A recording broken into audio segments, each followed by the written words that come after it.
চাই যে হাউস চলুক, আমরা চাই পার্লামেন্ট চলুক, সরকার চায় না পার্লামেন্ট চলুক। আজকে দুবার হাউস ইতিমধ্যে অ্যাডজার্ন হয়েছে, স্পিকার একবার হাউসে কিন্তু আসেনি, চেয়ারে বসেনি। কালকে 2টোর সময় হাউস অ্যাডজার্ন করে দিয়েছে, আজ সকাল 11টা অবধি।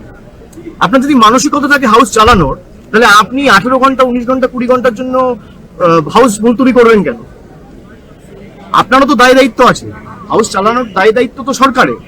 আমরা চাই জেনারেল বাজেট নিয়ে ডিসকাশন হোক, দেশের মানুষ আমাদের এখানে পাঠিয়েছে কথা বলতে, সরকার হাউস চালাতে চায় না, তাদের প্রতিনিধিত্ব করতে।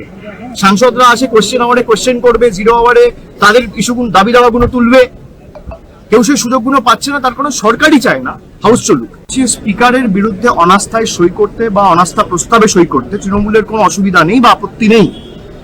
সেই অনাস্থা প্রস্তাবে তৃণমূলের প্রত্যেকটা এমপি, বিশেষ করে লোকসভার যে 28 জন এমপি আছে, সবাই সই করবে।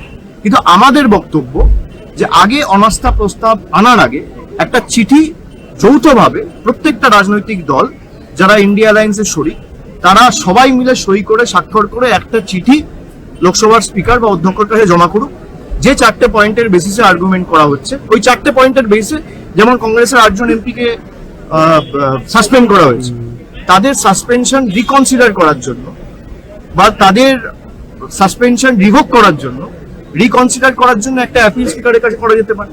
স্পিকারকে 2 দিন 3 দিনের একটা সময় দেওয়া যেতে পারে।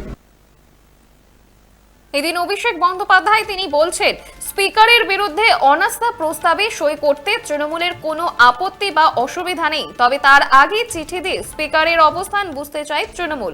কেন্দ্রের সরকারি অধিবেশন চালাতে চায় না, সেই কারণেই দীর্ঘ সময় ধরে অধিবেশন মুলতবি করে রেখে দেওয়া হচ্ছে। গতকাল দুপুর 2টো থেকে আজ সকাল 11টা পর্যন্ত হাউস মুলতবি করে রাখা হয়েছে, মন্তব্য অভিষেকের।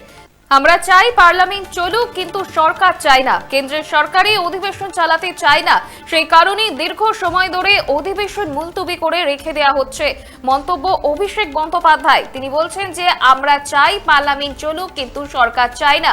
ওম বিড়লার বিরুদ্ধে অনাস্থা চায় কংগ্রেস, তৃণমূলের অবস্থান স্পষ্ট করলেন তৃণমূল সাংসদ অভিষেক বন্দ্যোপাধ্যায়। আপনারা দেখছেন বর্তমান সময় .com, তর্কে নয় যুক্তিতে আমরাই শুধু খবরে।